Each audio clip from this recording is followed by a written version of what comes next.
Okay, now we're going to be talking about leading pair versus sick pair. On a downtrend, what we would like to see is the following. Okay, we would like to see on a downtrend price eventually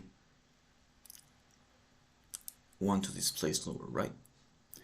And we wouldn't want to see price ran through short-term highs or swing lows or anything of that nature, right? We want to see price respect. Well, in this case, we can see that the following. We have this swing high, right? On GBP. Right here, you can see my cursor on the right, GBP. GBP runs through this high right here and does this.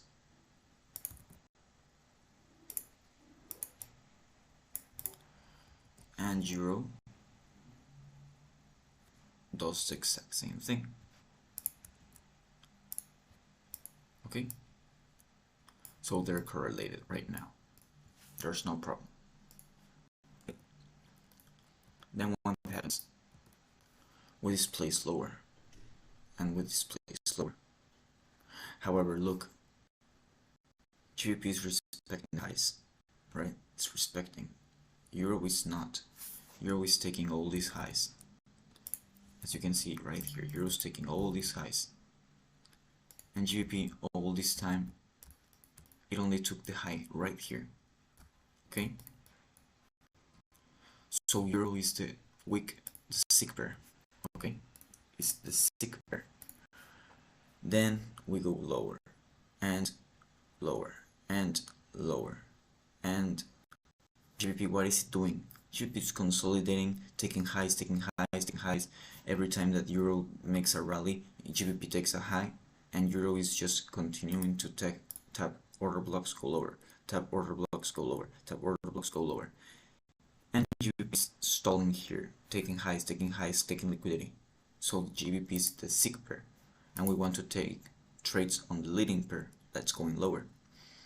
Right here, what's happening? We go lower, and what does Euro do? Euro takes this high. GBP, does it take this high? Not really. GBP does not take the high. Okay, so GBP is now our leading pair, and our sick pair is Euro. So we're looking for shorts on GBP. Once price trades through, we're looking for shorts here. Boom. Displacement, boom. Displacement, boom.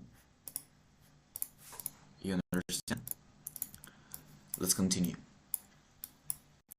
There's this high on Euro right here. You see it? Look at my cursor. And now look at my cursor on the right. What's going on here? We're not taking that high. This is our leading pair. We want to short this because every time that we short it, it's going to have a low resistance liquidity, in the sense it's going to offer the sell side, all the short is going to offer without any issue. Without no issue. It's just going lower, lower, lower, lower, lower, lower. Okay? It's going lower, dying. And Euro, whenever there's an opportunity, Euro's gonna take the highs because he's sick. He wants the liquidity. Okay? In this case, we do take this, but this is not a swing high. The swing high is all the way here. It does not take any swing high. Okay? So, this is still our leadership pair, and Euro is our sick pair. Then we displace lower. We go up, we go down, we go up. Which one is the sick pair? Well, right now, we do not know. They're both synchrony, and there's one new bullish trend about for the short term to start, in my opinion. Okay, so basically what we use is the relative strength analysis on this. Okay, we use the relative strength analysis. I'm going to show you last examples, AUD-USD and NZD-USD. Same thing goes here. Can you see it? Which is the SIG pair? AUD is the leadership, NZD is the SIG pair. Look at this. Look at this huge value to take the highs. Look at this. It's not making any higher high on AUD, and NZD is making a higher high. Same thing happened here. Look at this.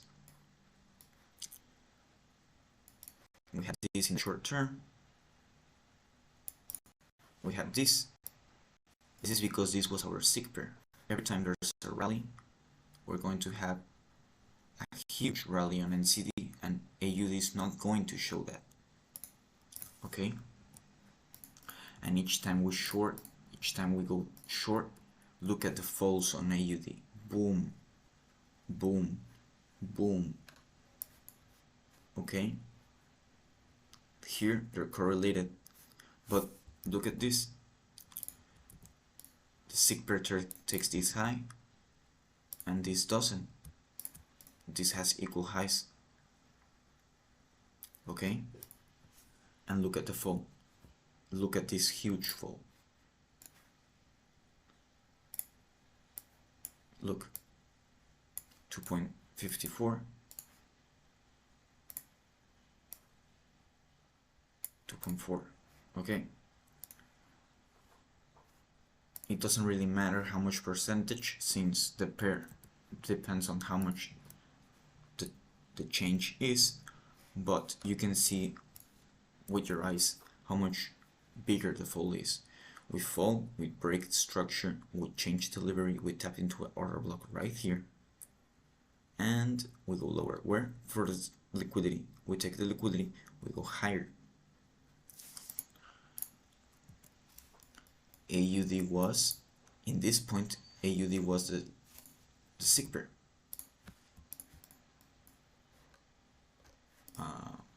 AUD was the SIG pair, and here the leadership pair was NZD, because the shorts were winning every time. Right here it was the leadership. As you can see, it recently changed to the SIG pair being NZD and the leadership pair being AUD, but before, look at the price action. NZD was the leadership pair and AUD was the SIG pair. Okay, so take that into notice with relative strength analysis and with everything I already taught you, because this way it will save you a lot of money. You will know which pair to trade, which pair will make you more money, and which pair is going to be the best. Okay, that's how you're going to look. I don't know why it's not taking me back here. There might be a bug, but look at this, if it lets me. Look.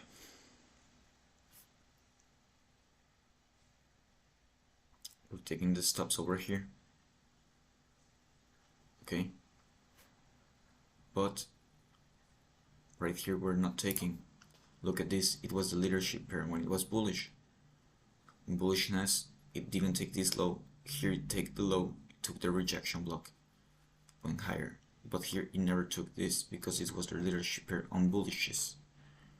And on bearishness, this was the SIG pair. Look how it's taking the highs, taking this high, while NZD is making lower lows.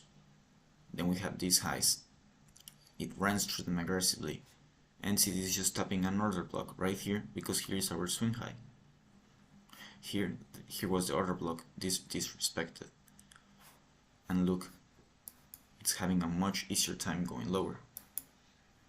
And now it's having a much harder time to go lower. And NZD is going lower, AUD is going lower. Okay, so that was it for this lesson. And we're almost done with the course, so let's go to the next.